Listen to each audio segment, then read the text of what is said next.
ومن يضلل فلا هادي له. أشهد أن لا إله إلا الله وحده لا شريك له، إياه نعبد وإياه نستعين، وأشهد أن محمدا عبده ورسوله المبعوث رحمة للعالمين. اللهم صل على سيدنا محمد وعلى آل سيدنا محمد. أما بعد، قال الله تعالى في القرآن الكريم: يا أيها الذين آمنوا اتقوا الله حق تقاته ولا تموتن إلا وأنتم مسلمون. وقال أيضا: يا أيها الذين آمنوا اتقوا الله ولتنظر نفس ما قدمت لغد واتقوا الله إن الله خبير بما تعملون.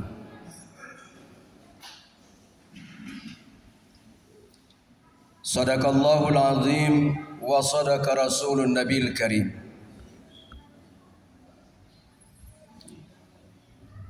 Kaum muslimin jamaah Jum'ah rahimakumullah, kita bersyukur kepada Allah Subhanahu wa taala dengan senantiasa minimal mengucapkan alhamdulillahirabbil alamin. Salam dan salawat tercurah kepada junjungan kita Nabi besar Muhammad sallallahu alaihi wasallam. Minimal kita mengucapkan Allahumma salli ala Sayyidina Muhammad wa ala ali Sayyidina Muhammad. Jamaah Jum'ah rahimakumullah, orang berteriak berkata muhasabah, bermuhasabalah, hitung-hitunglah, hisap-hisaplah dirimu. Kita sering berteriak dan berkata demikian. Hitung-hitunglah dirimu, hisap-hisaplah dirimu. Umar bin Khattab berkata, hasibu anfusakum qabla an tuhasabu. Hitung-hitunglah dirimu sebelum dihitung. Karena di yaumil qiyamah ada yaumul hisab, hari dihitung amal. Maka hitung-hitung memang dirimu ketika masih di dunia. Karena di yaumil qiyamah ada yaumul hisab, hari dihitung amal. Tidak sampai di situ, ada namanya yaumul mizan, hari ditimbang amal. Ketika dihitung dan ditimbang amal, fa amma man thaqulat mawazinuhu fahuwa fi 'ishatir radiyah. Dan barang siapa yang lebih berat timbangan kebaikannya, maka dia berada dalam kehidupan yang menyenangkan, yaitu surga. Wa amma man khaffat mawazinuhu fa ummuhu hawiyah. Dan ada pula orang yang lebih ringan timbangan kebaikannya, alias lebih berat timbangan keburukannya, maka akan dicampakkan ke dalam neraka hawiyah. Tapi ada orang ketika dihitung amalnya, ketika dihitung pahala dan dosanya, ternyata sama banyaknya. Datang yaumul mizan, hari ditimbang amal. Ketika ditimbang ternyata pahala dan dosanya sama beratnya.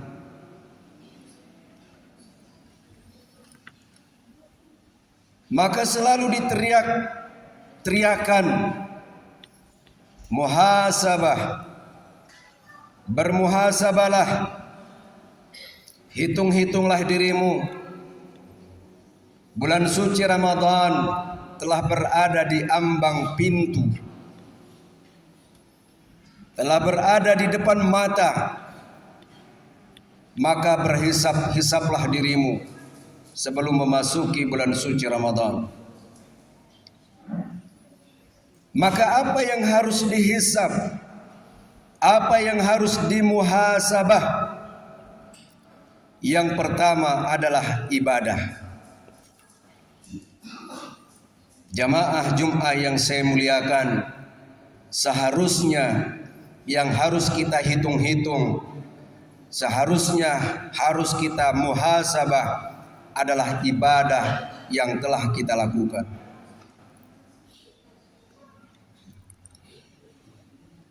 Sejauh mana ibadah yang kita lakukan, baik dari segi kuantitas, banyaknya maupun kualitasnya, ibadah yang telah kita lakukan. Salat fardu tidak pernah ketinggalan, berjamaah pula.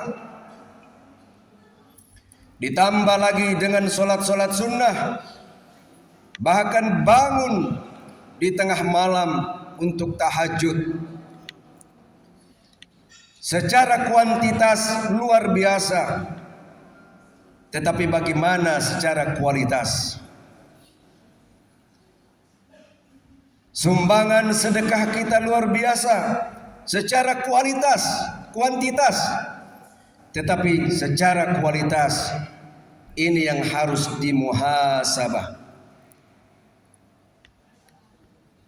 Apakah kita sholat karena ingin dilihat orang, kita bersedekah ingin dipuji orang, riya dalam istilah agama, mau dikata dan lain sebagainya.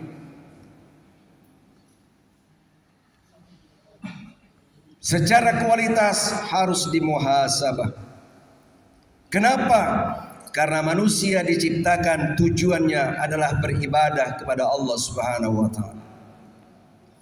Wa ma khalaqtul jinna wal insa illa liya'budun. Tiadalah aku ciptakan jin dan manusia melainkan supaya mereka menyembahku. Tujuan manusia diciptakan beribadah kepada Allah. Tapi ada juga tugas manusia setelah diciptakan. Bagaimana dia bisa melaksanakan tugasnya setelah dia diciptakan, yaitu sebagai khalifah di muka bumi ini? Bagaimana dia bisa menjalankan tugasnya sebagai khalifah dengan sebaik-baiknya, manakala ibadah yang dia lakukan hanya karena kuantitasnya,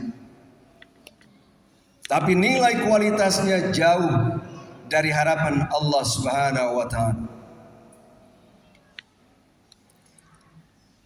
Maka dalam Al-Quran banyak ayat yang kita jumpai yang memerintahkan kita bersyukur kepada Allah Subhanahu wa taala. Wallahu akhrajakum min butuni ummahatikum la ta'lamuna syai'a wa ja'ala lakumus sam'a wal absara wal af'idah la'allakum tashkurun. Allah mengeluarkan kamu dari perut ibumu dalam keadaan tidak mengetahui sesuatu apapun. Kemudian dia menjadikan kamu pendengaran, penglihatan dan hati agar kamu bersyukur.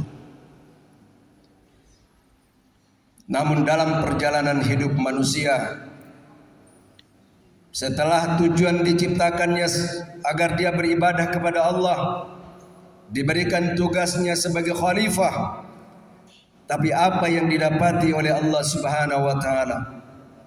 Wa ja'ala lakumus sam'a wal absara wal af'idah qalilan ma tashkurun. Dia menjadikan kamu pendengaran, penglihatan dan hati, tapi sangat sedikit yang bersyukur. Itulah nilai kuantitas yang ada, kualitas jauh dari Allah Subhanahu wa taala. Jamaah Jum'ah rahimakumullah, maka yang harus dimuhasabah adalah bagaimana ibadah kita kepada Allah Subhanahu wa taala, baik secara kuantitas, jumlah banyaknya, begitu pula terutama adalah kualitas ibadah kita. Datang bulan suci Ramadan, masjid ini insya Allah penuh. Sampai ke lantai 2 juga penuh. Secara kuantitas. Karena hanya terjadi di bulan suci Ramadan. Jika itu berlanjut, maka Allah melihat nilai kualitasnya. Bahwa bulan suci Ramadan memang benar-benar membekas di dalam hati sanubari.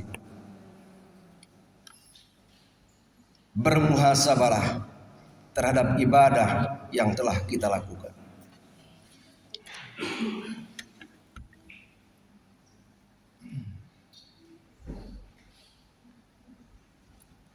Yang kedua, yang harus kita muhasabah, kita hitung-hitung, baik dari segi kuantitas dan kualitasnya.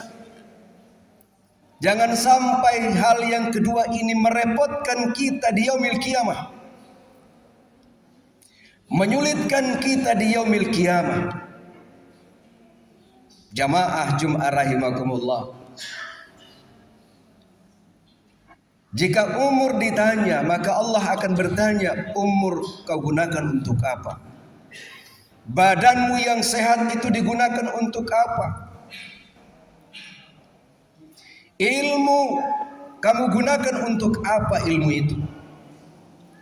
Tetapi hal yang kedua ini, hartamu, dari mana kamu dapat dan kemana kamu belanjakan? Maka yang harus dimuhasabah, harus dihitung-hitung, ditimbang-timbang memang di dunia ini, yaitu masalah harta, masalah sumber rezeki. Dari mana kamu dapat harta itu dan kemana kamu belanjakan? Imam Ghazali pernah memberikan perumpamaan bahwa hidup ini seperti berlayar di samudra yang dalam dan luas, banyak ombak dan gelombang. Tapi kita singgah sebentar mengambil perbekalan di sebuah pulau kecil yang bernama dunia. Turunlah gelombang penumpang itu dalam 3 gelombang. Gelombang yang kedua yang langsung saya sebutkan, mereka melihat dunia ini terlalu indah, tetapi mereka terlalu serakah dengan barang-barang yang ada di pulau yang bernama dunia itu, hingga mereka berdesak-desakan dan kesulitan di atas kapal. Maksudnya adalah ketika kita terlalu banyak mengambil barang di pulau yang bernama dunia ini, maka kita akan kesulitan mempertanggungjawabkan di hadapan Allah dari mana kamu dapat dan kemana kamu belanjakan. Yahsabu anna ma lahu akhlada. Dia mengira bahwa yang dia kumpulkan itu dapat mengekalkannya, membuat dia bahagia di dunia, begitu pula bahagia di akhirat. Ternyata dia kesulitan menghadapi pertanyaan, dari mana kamu dapat dan kemana kamu belanjakan. Jamaah Jum'ah rahimakumullah. Yang ketiga yang harus dimuhasabah sebelum dihitung di yaumil qiyamah, harus dihitung-hitung terlebih dahulu. Sebelum datang yaumil qiyamah ada yaumul mizan, ada yaumul hisab. Yang ditimbang-timbang di dunia ini adalah bagaimana kehidupan sosial kemasyarakatan kita. Bagaimana hidup bertetangga ketika di dunia. Maka di alam kubur ditanya, siapa saudara-saudaramu? Yang dimaksud adalah saudara-saudaraku, kaum muslimin dan muslimat. Begitu pula orang-orang yang berada di sekitarku. Bagaimana kehidupan sosialmu? Man kana yu'minu billahi wal yawmil akhir falyuhsin jarahu. Kata Nabi sallallahu alaihi wasallam, siapa yang mengaku beriman kepada Allah dan hari akhir, maka berbuat baiklah dengan tetangganya. Wa man kana yu'minu billahi wal yawmil akhir falyukrim dhaif. Siapa yang mengaku beriman kepada Allah dan hari akhir, maka muliakanlah tamunya. Wa man kana yu'minu billahi wal yawmil akhir falyaqul khairan aw liyasmut. Siapa yang mengaku beriman kepada Allah dan hari akhir, maka berkatalah yang baik atau diam saja. Ini menyangkut kehidupan sosial kemasyarakatan. Dihitung-hitung memang ketika di dunia ini, sejauh mana hubungan kita dengan sesama manusia. Karena pincang manakala kita hanya berhubungan dengan Allah Subhanahu wa taala, lalu kita mengindahkan bagaimana hubungan kita dengan sesama manusia. Duribat alaihimud dillatu aina ma thuqifu illa bihablin minallah wa hablin minan nas. Kamu tidak akan ditimpa kehinaan dimanapun kamu berada, selagi kamu melakukan hubungan dengan Allah dan hubungan dengan sesama manusia. Jamaah yang saya muliakan, ini yang harusnya kita muhasabah, kita hitung-hitung, kita timbang-timbang sebelum kita ditimbang amal dan perbuatan kita di yaumil qiyamah. Jangan sampai timbangan kita seimbang antara kebaikan dan keburukan, bahkan lebih berat keburukan daripada kebaikan. Semoga khutbah yang singkat ini jadi renungan bagi kita semua. Barakallahu li wa lakum fil Qur'anil Karim wa nafa'ani wa iyyakum minal ayati wadh-dhikril hakim wa taqabbala minni wa minkum tilawatahu innahu huwal ghafurur rahim.